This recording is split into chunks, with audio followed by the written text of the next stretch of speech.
तब वो कहें कि छवि खराब। हम किसी की छवि नहीं खराब कर रहे हैं, छवि के ऊपर पड़ा हुआ पर्दा उठा दे रहे हैं। अब जनता स्वविवेक से निर्णय ले सकती है कि वो छवि उसको कैसी दिख रही है, खराब दिख रही है या अच्छी दिख रही है।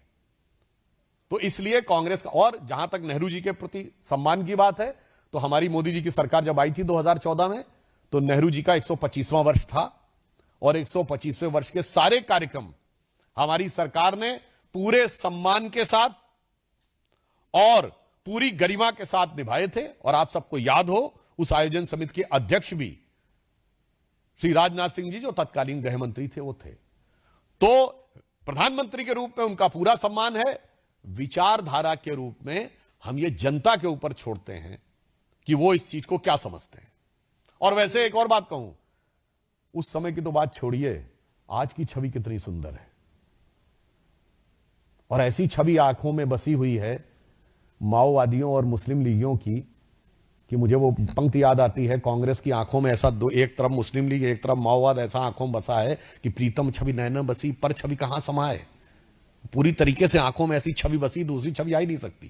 खैर, दिल्ली पुलिस और एनसीबी की टीम जो है तुर्कमान गेट पर गई थी अतिक्रमण को हटाने के लिए। वहां पर पथराव हुआ है, दिल्ली पुलिस के कई जवान घायल हैं। और सबसे महत्वपूर्ण बात यह है कि समाजवादी पार्टी के सांसद रामपुर थे, मौलुल्लाह नदवी जो है उस भीड़ का हिस्सा थे और भीड़ को उकसाते हुए दिखाई। देखिए, जो कुछ भी हो रहा है वो न्यायालय के आदेश पर विधिक प्रक्रिया के अनुरूप विशुद्ध, ऑब्जेक्टिव और प्रोफेशनल, यानी वस्तुनिष्ठ और व्यावसायिक दृष्टि से हो रहा है। इस पर पत्थरबाजी से भी बाज आना चाहिए और बयानबाजी से भी बाज आना चाहिए। देखिए, वो लोग आदतन बोलते हैं इस तरह के वातावरण में, माहौल को उकसाकर, डाइवर्ट करके, भ्रम पैदा करके। इंडी गठबंधन के दलों में जो आपसी प्रतिस्पर्धा है कट्टरपंथी वोटों के लिए, ये उसका एक अंग है मुझे लगता, मगर देश की जनता इसको बहुत गंभीरता से नहीं लेती।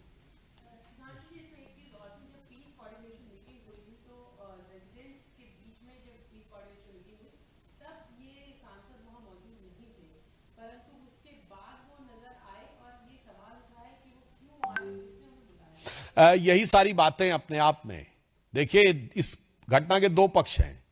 एक है लीगल पक्ष, टेक्निकल यानी वैधानिक पक्ष, और एक है राजनीतिक पक्ष। लीगल और वैधानिक पक्ष पे सरकारी एजेंसी और पुलिस काम कर रही है, और राजनीतिक पक्ष के ऊपर क्या हो रहा है यह बहुत साफ दिखाई पड़ रहा है कि यहां पर भी यह वही भाव है जो दिल्ली में दिखता है और वही मुर्शिदाबाद में दिखता है। दोनों की मानसिकता में कोई अंतर नहीं है।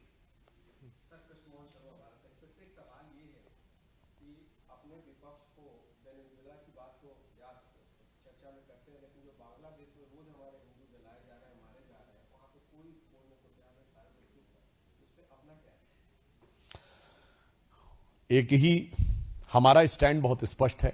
भारत सरकार एक नहीं कई बार इस बातों को दृढ़ता से कह चुकी है। हमारे विदेश सचिव वहां जाकर बात करके आए हैं। उसके बाद ही पहली बार बांग्लादेश की सरकार ने सांप्रदायिक हिंसा की बात स्वीकार की थी। 80 से अधिक केसेस दर्ज हुए थे और भारत सरकार ने बांग्लादेश में बदली हुई परिस्थितियों को ध्यान में रखते हुए भारतीय बंदरगाहों से, मैं पुनः यह बात स्पष्ट करना चाहता हूं, भारतीय बंदरगाहों से व्यापार करने के लिए जो बांग्लादेश को फ्री एक्सेस मिला हुआ था उसे समाप्त कर दिया है। हम अपनी तरफ से कार्य कर रहे हैं, मगर जिन लोगों को वहां पर, ये वही लोग हैं ना जो सीए में कहते थे कि प्रोसिक्यूशन तो नजर नहीं आता है, और ये वही लोग हैं जो कहते थे कि नहीं नहीं नहीं नहीं, सिर्फ आप नॉन मुस्लिम्स को क्यों दे रहे हैं, हिंदू सिख जैन बौद्ध ईसाई को ही क्यों दे रहे हैं, मुस्लिम्स को क्यों नहीं दे रहे हैं।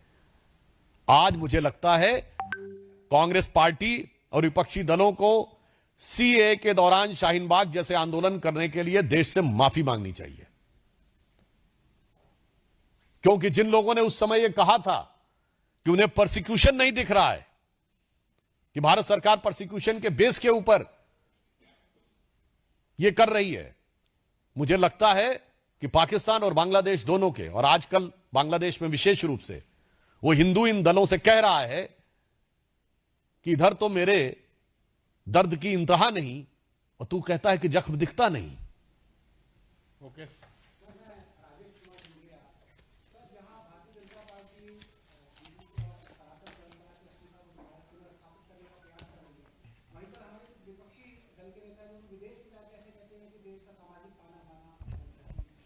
इस पे देखिए कई बार बता चुके हैं, और हम सिर्फ हिंदू संस्कृति को ही नहीं प्रतिस्थापित कर रहे हैं, हम उस संस्कृति को स्थापित कर रहे हैं जिसके लिए जर्मन दार्शनिक आर्थर शोपेनहावर ने कहा था कि Upanishadic philosophy is the product of highest human wisdom. हम उसको पुनर्स्थापित कर रहे हैं, हम उसको पुनर्स्थापित कर रहे हैं। पता नहीं आप लोगों में से कितने लोगों ने इरविन श्रोडिंगर का नाम सुना है, जिसने इलेक्ट्रॉन की वेव की इक्वेशन दी थी। अगर जिन्होंने 11th 12th में भी फिजिक्स पढ़ी होगी तो श्रोडिंगर वेव इक्वेशन पढ़ी होगी। क्वांटम फिजिक्स के 3 लोग पिता माने जाते हैं, Planck, Max Planck, Werner Heisenberg और इरविन श्रोडिंगर। इरविन श्रोडिंगर ने अपनी किताब 1964 में लिखी है my view of the world, उसमें पूरा उपनिषदिक वर्जन है, और वो कहता है उपनिषदिक फिलॉसफी के लिए it is the most elevating and awarding reading for me in the whole life. हम उसको पुनर्स्थापित कर रहे हैं। और हम किसको पुनर्स्थापित कर रहे हैं? पुनः मैंने आप लोगों से बोला था, फिर बताए दे रहा हूं, आज एआई का जमाना है। एआई का सबसे प्रचलित टूल चैट जीपीटी है। चैट जीपीटी के मालिक सैम ऑल्टमैन से एक इंटरव्यू में पूछा गया था कि कौन सा ऐसा क्वेश्चन है जिसका आंसर एआई को नहीं पता है पर आपको पता है। तो उन्होंने कहा था हाँ, एक प्रश्न है जिसका आंसर एआई को नहीं पता है पर मुझे पता है, और वो उन्होंने कहा था the absolute equivalence of Atman and ब्रह्मन। आत्मा और ब्रह्म में एब्सोल्यूट इक्विवेलेंस है। ये अद्वैत वेदांत के सार वाक्य ब्रह्म सत्यम जगन मिथ्या जीवो ब्रह्म है ना परह, जो आचार्य आदि शंकराचार्य ने कहा था, उसे ही सैम ऑल्टमैन कोट कर रहे हैं। उसे ही इरविन श्रोडिंगर ने कहा है कि ऑब्जर्वर और ऑब्जर्व में कोई डिफरेंस नहीं। हम उसको स्थापित कर रहे हैं। और अंत में मैं कहना चाहूंगा, हम उस हिंदू संस्कृति को स्थापित कर रहे हैं जिसने जक्के ठुकराए लोगों को, लो मेरे घर का खुला द्वार, मैं अपना सब कुछ लुटा चुका फिर भी अक्षय है धनागार।